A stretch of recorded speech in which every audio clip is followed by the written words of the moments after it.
Hello everybody, we are here on day one at Bio 2026 in San Diego, California, and I have my very first interview. His name is Karsten, he's with Sethera, and I believe you're located in Utah, is that right? That's right, we're in Utah. You're in Utah. Yep. So we're going to jump right into some discussions about his organization and the platform that he's working on and its significance to the life science industry, and of course to folks that are out there working with peptides, because that is your world. That is our world. So I thought thematically we should call this a pep talk, is that good? Fantastic, I love pep talks. Yeah, I like pep talks too. Yeah. I believe there's actually a conference called Pep Talk. Did you know that? There is. I've seen little bits and pieces of it on LinkedIn. It's fun to see that. Yeah, it's kind of cool. Yeah. There's an entire industry celebrating what you work on. It is, yep. So I thought first off, because you just explained this to me right before we got started, the background on the name. Yeah, so it's Sethera Therapeutics. It's based on the idea of thioether bonds, which is one of the bonds that our enzyme makes. It's S-ether, so Sether, and since we're moving into therapeutics, we're making Sethera Therapeutics. Thioether Therapeutics. I love that. That's excellent. And so you are one of those folks that have made the transition from academic into the private sector. Yeah. Welcome to the dark world. Yes, the dark side. The dark side. Sometimes they have toasters. That's what I hear. Yes, they do. Yeah. They do. Yeah. But I do think that's a big leap for a lot of folks. It is. So what was the catalyst that took you from the academic world into the private sector? One of the areas that I really wanted to make an impact in was on people in their day-to-day life. Mm-hmm. And I recognized that when you're in academics, there's the likelihood or a chance that you could have an impact, but a lot of the research that's done doesn't actually translate to commercial relevance or even relevance to everyone's life. Yeah. I recognize that there are a lot of peptides that are very potent biochemically and wanted to start moving towards that space because I want to have an impact both on people and how they live their life and helping move people towards a healthier living, and I recognize that peptides could do that. Yeah, that's excellent. So all your work and your research is in that space? All of my work and research is in enzymes and peptides. It was first started out with mechanism, but mechanism is something that is, for the average everyday person, not very interesting, versus weight loss or diabetes regulation or a lot of the other important areas that peptides can impact. Yeah. That's directly relevant to a lot of people. Yeah, with this evolution of drugs in the GLP-1 space, obviously we have a bigger impact on health with people with diabetes and other kinds of obesity diseases. So I'm sure that's kind of an area that you're focusing on. That's one of the areas that we're interested in, and I think that it's the easiest area to get people to know what peptides are. Yeah, exactly. Okay, so I was reading a little bit about your organization and what you guys do, and I thought there was something I thought was interesting. So is it called constrained peptides that you work on? That's right. So tell me, what's its superpower over traditional? Sure. So peptides are just small chains of amino acids. So they're proteins. And our body is really good at recycling proteins. Anytime that you eat any meat or anything that contains proteins, it's recycled back down to individual amino acids, and then your body uses it. So when you take a traditional linear peptide, say you eat it or inject it, your body will just degrade it quickly. That's why a lot of the early peptide therapeutics weren't very successful. They would be effective for a few minutes, and then they would basically be gone.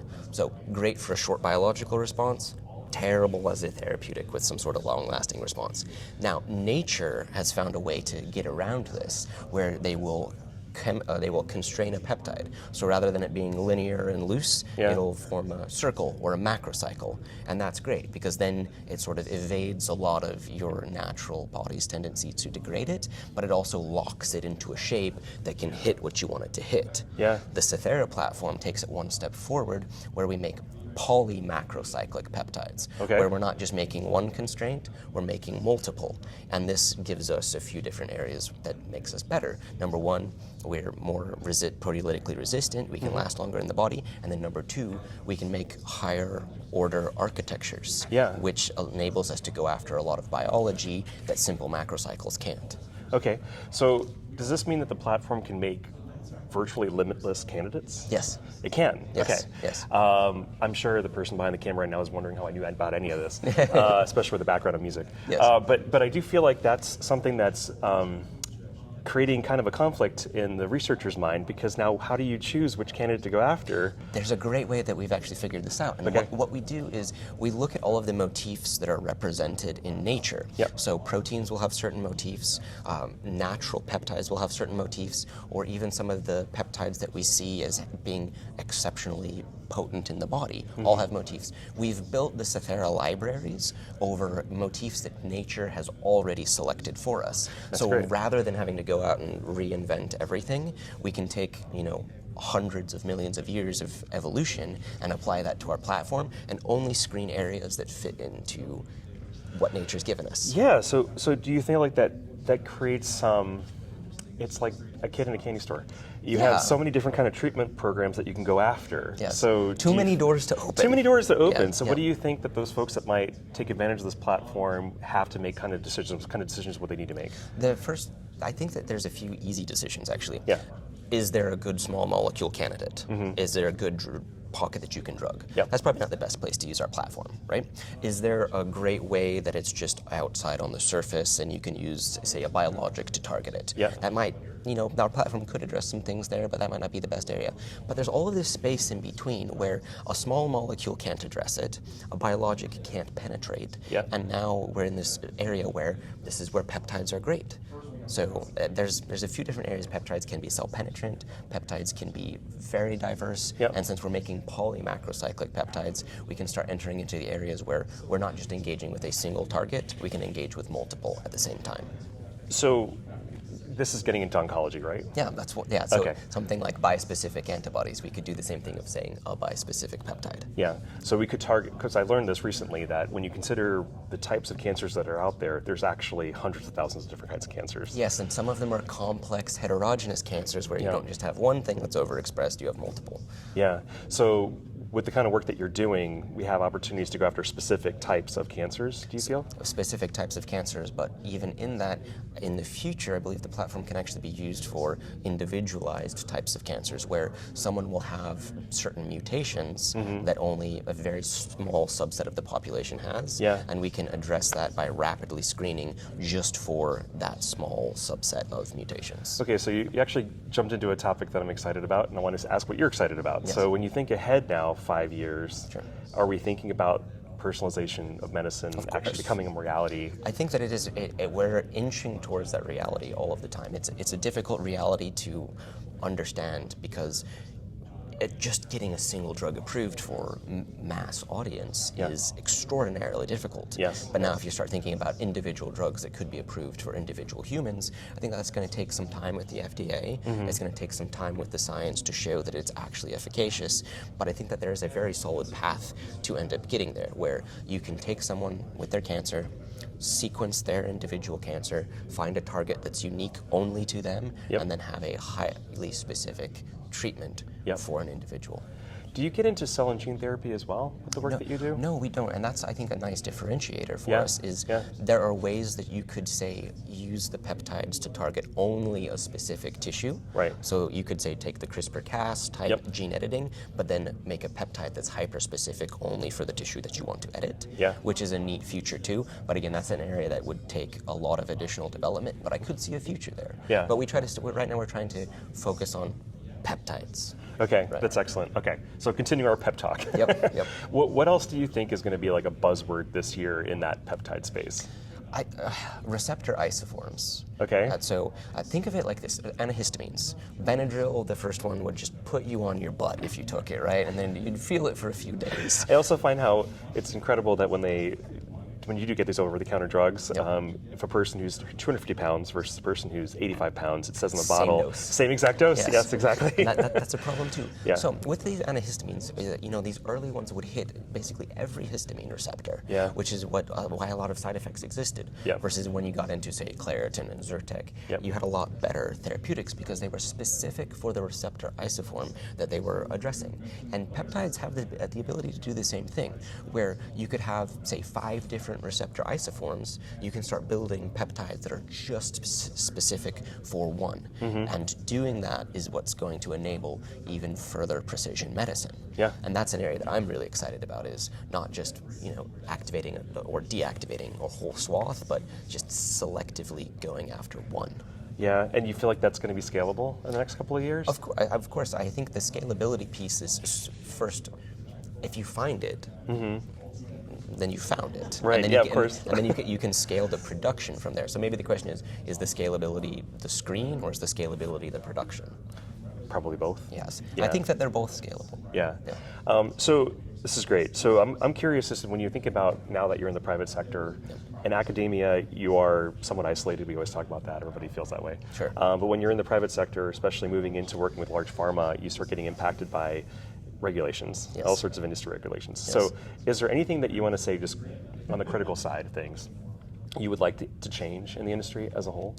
I think that right now this is an area that is already starting to change. Right, we're seeing some bits and parts that are changing at the FDA. Yep. We're seeing how that seems to be shifting towards, hey, what is a fast way that we can get a medicine online? Yep. That's why we've seen some of the shifts to organoids that enable us to move more quickly through something like a mouse study. So I think that there already are some shifts and changes, and I view that as a positive direction. We of course want to make sure that the medicines are safe, Yep. and I think that there still is robust safety there. But with AI, there's been a lot of shift and change, and the FDA still has to really catch up to what it would look like if a lot of your initial results came from an AI-derived molecule Yep. versus not. So there's a few areas that the government, as it typically does, is moving slower on. But sometimes I think that friction and that tension actually ends up being a good thing and producing better medicines. Could you imagine the future medicines have a label on it that says AI derived? I won't be surprised if that's the case, Is that a prediction that we are going to have? Well, I'm right now, do we have AI derived on a lot of the AI art? Not necessarily. Yeah, yeah. I think that in some cases it's really hard to tell if AI has produced something or not, which is a scary reality. It is. So so on that topic though, do you feel like your work is being either impacted or improved on by the use of AI? But that's the great part about it for us is Yeah. we are upstream of AI. Yeah. So everything that we do is necessary to train the next generation of AI. Absolutely, yeah. So yeah. for us, I think that it's not that AI is impacting us, it's that Sethera is going to impact AI. Yeah. No one can create these structures, no one can create these architectures, and no one can screen them at scale except for us right now, which means great. we generate the data that AI needs. Yeah, that's great. That's great.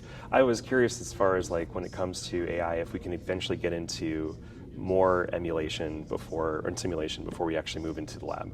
And I'm curious if AI is going to allow us to do that. I think that it already has in some ways, but there's been a lot of criticism in that space where people are saying, AI is producing things that they already tested 2 years ago, or AI is producing things that are not synthetically tractable. Yeah. And those are all fair criticisms, but in many cases, you have to make a decision of, is it more economically viable to do an in silico AI ML screen, or is it more economically reasonable to do it in real space in real time? Yeah. And Sethera is more focused on the real space and real time. Yeah. So. Yeah, I feel like in a very highly complex space, it's hard to figure out how it's going to then scale at speed safely. Yes. So I always find that if we can emulate things without having to go into the clinical trials first, I want to see that. I want to see that data myself before we do that. Because animal testing, I feel like that is it feels archaic now. It does. I think it will still end up being necessary, but I think that the amount of it can probably be toned back. Yeah. Because biology is complex, and you don't necessarily know if you're going to be interacting with or impacting something that you didn't intend to. And it doesn't matter what kind of transgenic animal we have, it's still not a human. It's still not a human, and even non-human primates are still not a human. Yeah, it is incredible. Okay, so last question. Yep. So you did make this leap from academia into the private world, as I said earlier, and I'm just curious, would you recommend that for others? I would, especially if you would like to be able to make a bigger impact that can actually affect people in the here and now. Yeah. In academia, your papers are fantastic and we need them. We need to continually push the envelope of what science can do and what are the limits of human knowledge, but eventually being able to pull that back to synthesize something that's useful for broad humanity, broad community, making broad health. I think all of that is very important, and if there's someone in academia that wants to do that or has any itch for it, I highly recommend it. It's a very different world.